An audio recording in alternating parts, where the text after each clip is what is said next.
You know, it's not always that we have good news in the FGC, but I feel like we have a pretty good reason to celebrate right now. You see, Evo just had their Evo announcement show where they go ahead and reveal the details for the upcoming Evo 2025 event, or the event for the year, and details on what to expect for the players and the spectators alike. And at this show, there's pretty high expectations considering how last year was the first time in a while where Evo was not held in the Mandalay Bay. They actually moved from Mandalay into the Las Vegas Convention Center, and there was a lot of changes that went along with that. And one of the changes that they had already implemented for 2 years straight was the fact that they were not doing a official top 8.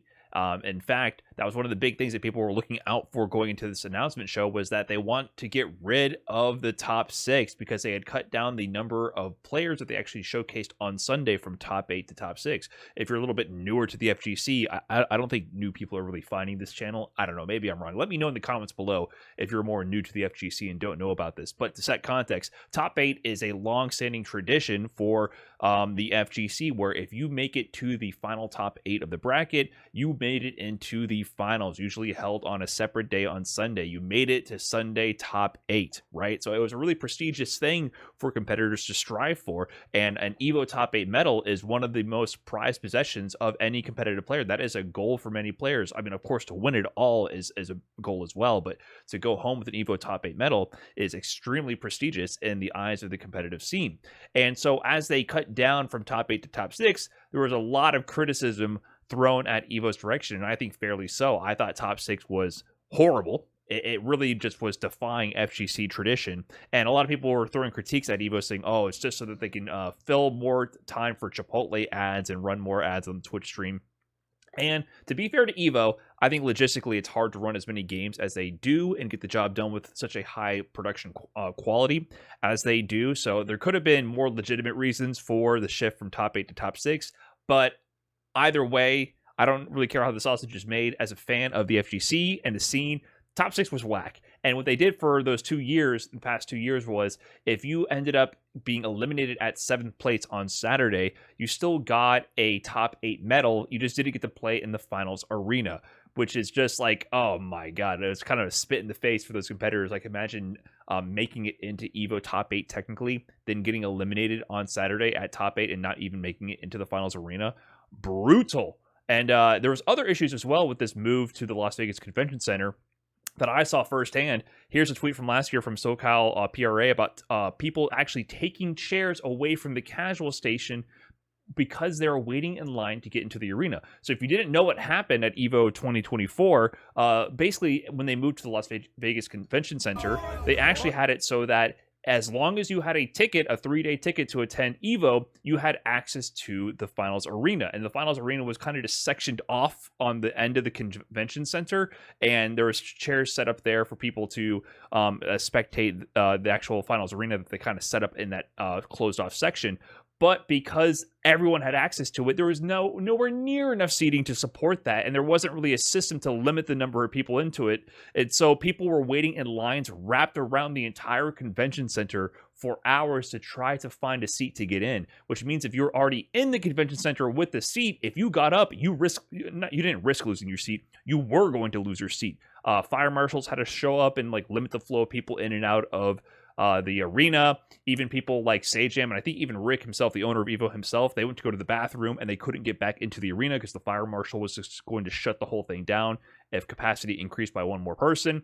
And so people were grabbing chairs while sitting in this line wrapping around the entire arena, and people who obviously already gave up on getting into the finals were trying to enjoy the last day in the main convention center and play the casuals. To their credit, there were tons of casual setups available, which is awesome. Oftentimes on finals days, they actually get rid of all the casual setups to start, packing down the event. So there was like a cool promise there, and they did deliver on that, but there was clearly issues with what was going on. And there was clearly issues, right? So a lot of people were upset about that. We see here from our fighters, the main stage wasn't even able to hold a quarter of the attendees. The line to get into the main arena wrapped around the convention center. It got so bad, the ushers were allowing people to cram into the floors in the arena, alerting fire marshals about a safety hazard. More than half the people couldn't get in. People were requesting refunds on the day of the final. This year's arena was way smaller than Mandalay Bay. Still, all the matches were hype AF.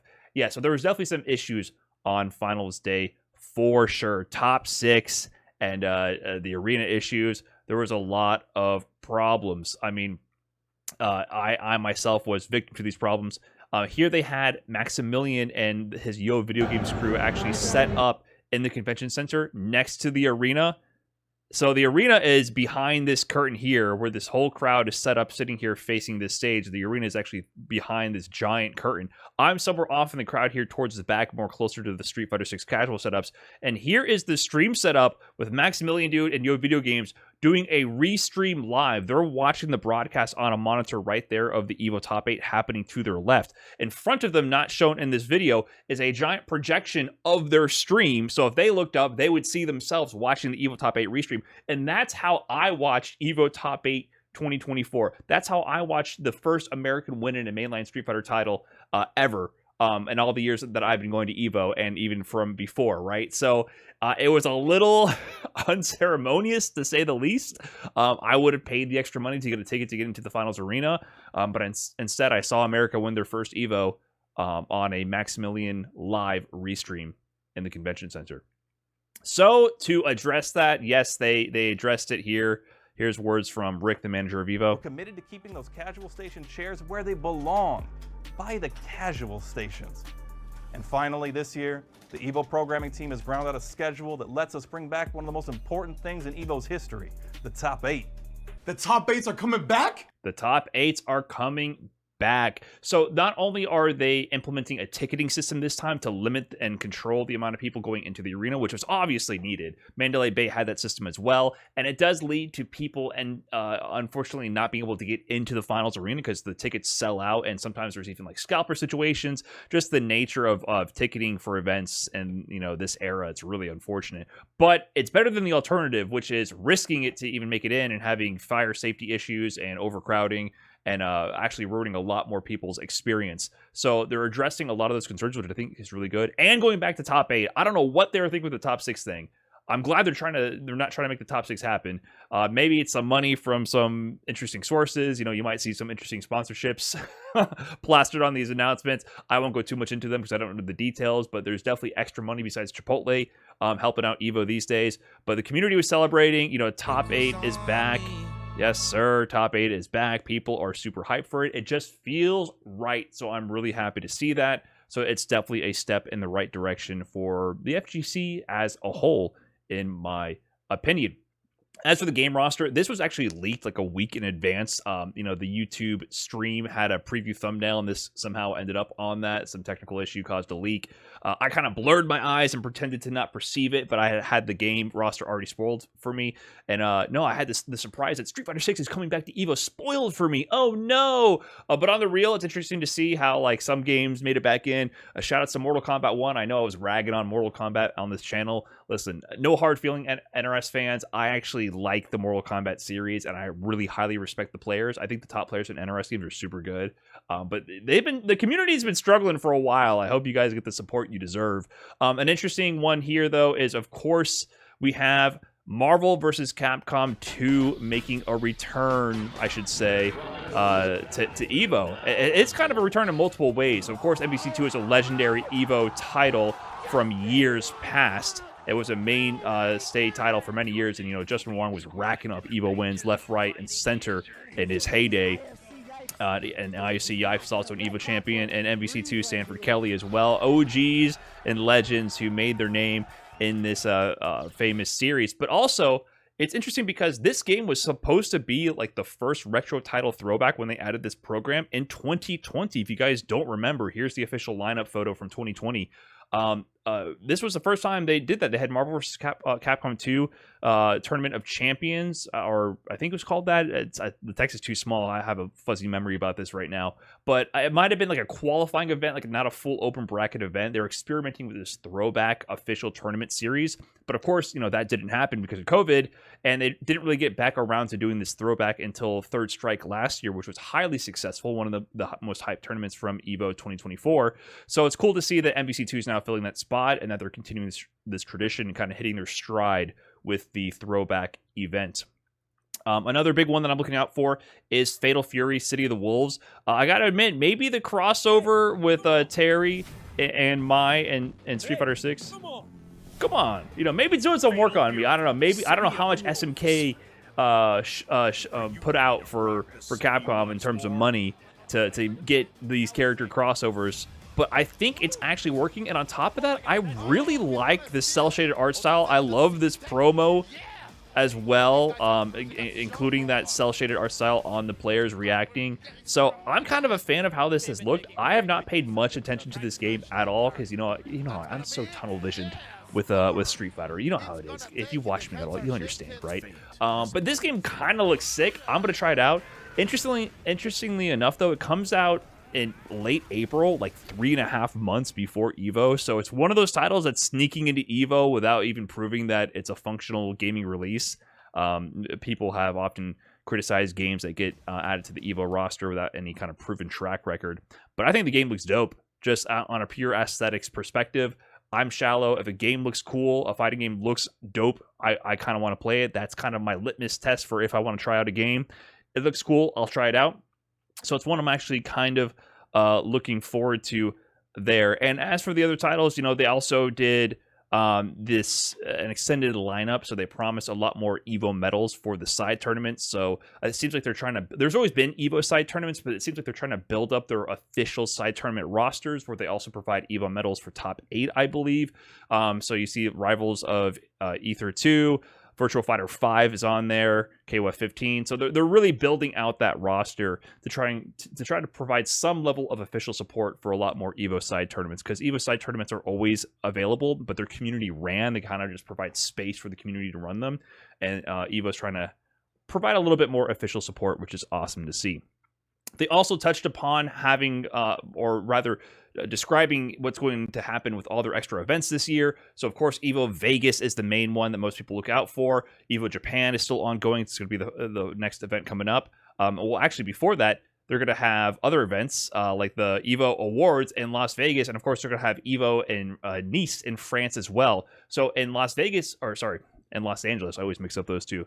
Excuse me, in Los Angeles, we're going to be having the Evo Awards, and Nice is actually going to be just a full-scale Evo tournament. Speaking of awards, they have the awards open for voting right now, so this is the first time I actually get to see a little bit of like what they're thinking for these awards.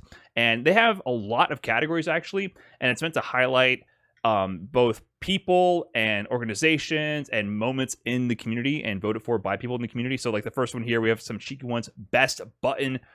If it's working, keep doing it, whether it was because of strength or cultural relevance. This award is for the best single fighting game move of the last year. And there they featured Ken crouching medium kick and Luke crouching medium punch. I'd have to pick Luke crouching medium punch if this was the last year. For this year, they should have put Ken stand fierce. Luke crouching medium punch was last year. They kind of missed the boat on that one. But you can see it's a little kind of a silly, funny one there, but they have more honest ones or more relevant ones like best comeback, best commentary, and they even delve into other aspects of the community besides just the tournament stuff, like best content creator. And whoa, what do you know? Who's that devilishly handsome young man dead center right there? Even though I can't even say that, they keep using this like really awkward still from this video they did with me, which shout outs to Evo FGC. I appreciate the content segment, but we got to get a better photo, man. I'm not a fan of these stills you're digging up from this video. But yeah, I'm super proud to be sandwiched between these greats, Sajam, Justin Wong, Broski, and Diaphone. I'm really happy to be a part of this, and they highlighted my Capcom Cup Pro Scene coverage with tournament recaps and being solely responsible for why every ed player online can execute the dream combo. Which is kind of true. I've noticed even 1500 MR eds now, even eds in Diamond are doing dream combos. That might be because of me. So I'm extremely humbled to be recognized for that. You know, I've been putting in a lot of work with the tournament recaps and also trash talk to highlight FGC history and get more context and get more information out there about the stories and the tournaments and the happenings of the scene, because I felt like that was something that was really missing in our scene right now. So I'm really happy to have received this nomination. On the real, I'm very thankful. And I didn't even see this because I had no internet when the award show or when the announcement went live. My internet was out for a whole day. So I logged in later to see that I was nominated. So I was very pleasantly surprised to see that, very humbled.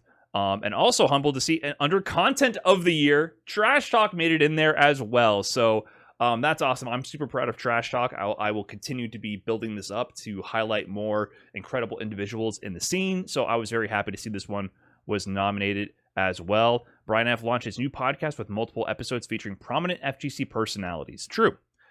So if you guys are interested in voting for it, it's at evo.gg/awards. Of course, I would appreciate it if you vote for me, but please vote for what you think should truly win. And to be quite honest, I think Sajam Tekken Slam is going to sweep.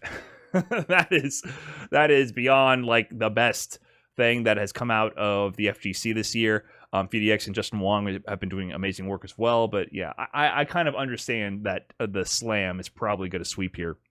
And it's not just a Tekken Slam. I mean, he's done the Street Fighter one as well.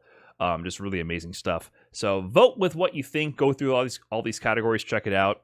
And that's all I have for this video. It's really cool that Evo is expanding. I wasn't sure how I would feel about all these separate events and the Evo Awards show, but I'm kind of open to it. I think it's an interesting initiative by Evo. We'll see how it all pans out. And I really like the change to the top 8 and the arena. So Evo's looking to really step it up this year. I think they keep taking feedback and try to iterate on what they're doing. So I really respect that about Evo. It's always moving forward. It's never being stagnant, and should be a good time. Thanks for watching.